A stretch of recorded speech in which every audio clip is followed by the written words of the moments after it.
welcome back to part 3 of, I do not know why we have that there. Welcome back to part 3 of, let's just make sure we're recording. We are. Where was I?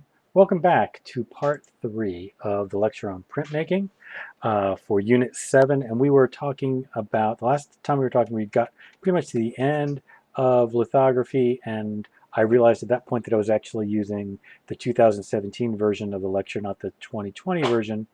And so I did not have the contemporary artist I want to talk about at the end. So this just gives me a little bit more time to talk a little bit more about lithography.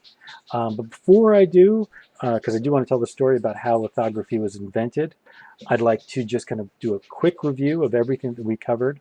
So we covered, at the very beginning, relief printmaking. Relief printmaking primarily in terms of woodblock prints.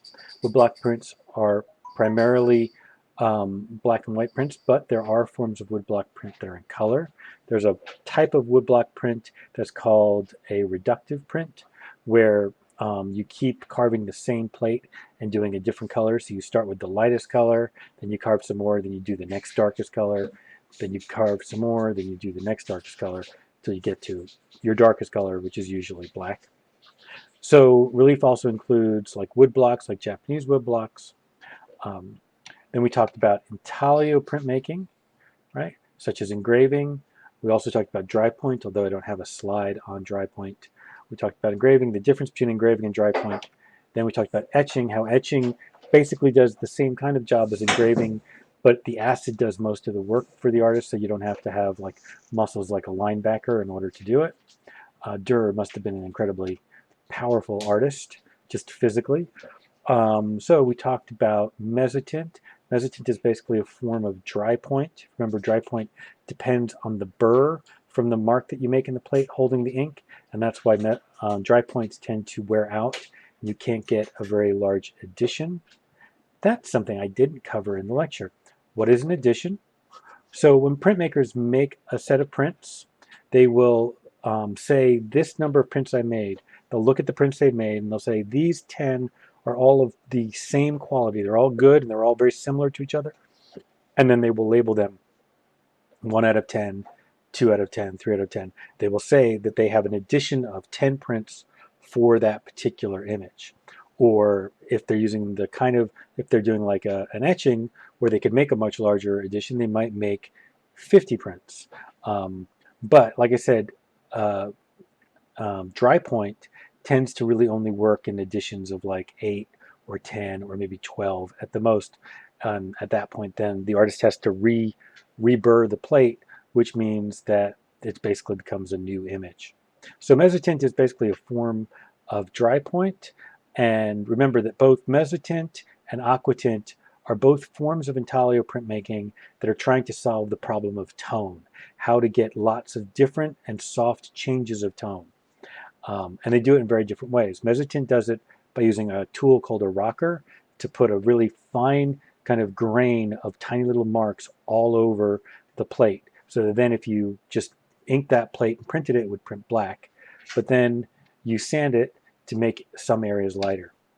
Aquatint is in kind of a different process where you take the ground, but instead of using a wet form of the ground, like what you would use in an etching, use a powdered ground, and you shake it over the plate like you're using a sifter, like if any of you have ever done powdered sugar with a sifter, right? You use that over the whole plate, and you can do that in layers. You can mask off certain layers. That way you can say these areas are going to be this dark, these areas are going to be this dark. But you have to put the sift to the ground on. You have to then heat the plate up so that the ground melts and becomes little drops of kind of a rubber sort of material on the plate. And then you use that to protect the plate in those spots when you put it in the acid.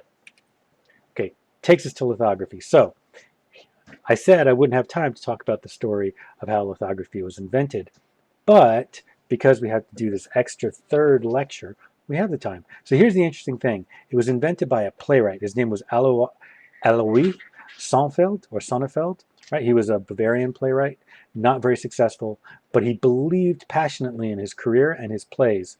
And he was trying to get prints made of copies made of his plays, and he was running out of money. He couldn't go to any publisher, so he was trying to come up with a cheap way to print his plays. And he was experimenting with all kinds of different sort of forms of printmaking. He was trying to make sort of a form of relief printmaking that he could use to reproduce his plays, and um, a form of intaglio. And he had some stone blocks, which he was basically using as a practice. He was using them as something he could practice, because one of the things he had to learn how to do was to write backwards, to write in reverse in order to be able to reproduce his plays. So he was practicing that, and he had this stone block, a piece of limestone, and he actually wrote out on the limestone his laundry list, and he accidentally then realized that it would print, and that what he discovered was that if you write on the limestone with some sort of greasy marker, and then if the limestone gets wet and then inked, that the wet parts will resist the ink and the grease marker parts will accept the ink, and you can make it a perfect transfer. So that was how lithography was invented. Um, and so we talked about lithography, talked about color lithography, although I did not spend as much time as I would have liked on Toulouse-Lautrec and these prints, both the ones that he did specifically just for himself, as well as the ones he did for advertisements. And I think they're just really beautiful examples of design, very thoughtful uses in terms of shape and thinking about positive and negative figure ground. So keep that in mind. And here are some more contemporary form or examples of screen printing. And I wanted to end the lecture on two artists who are contemporary artists who do printmaking.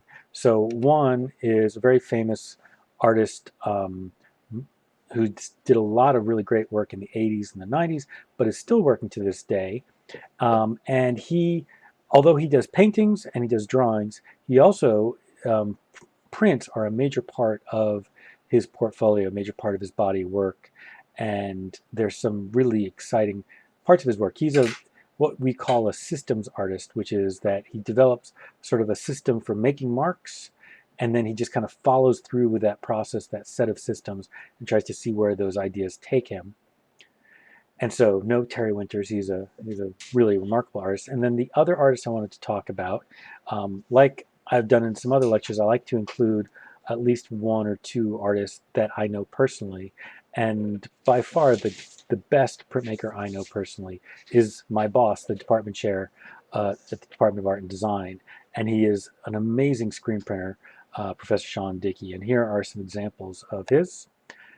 And so I think that's about where we're going to end. So here, and the thing about these are screen prints, but they're screen prints on panels, on boards, and they're raised, right? They have like, they have some parts of the boards are low, like they're, and some are raised up, like almost like they're relief, like relief sculpture, and it gives them a very dimensional kind of quality, and they're very exciting and fun, and he is also a really good friend of mine. All right, so that is the end of the lecture. Thank you.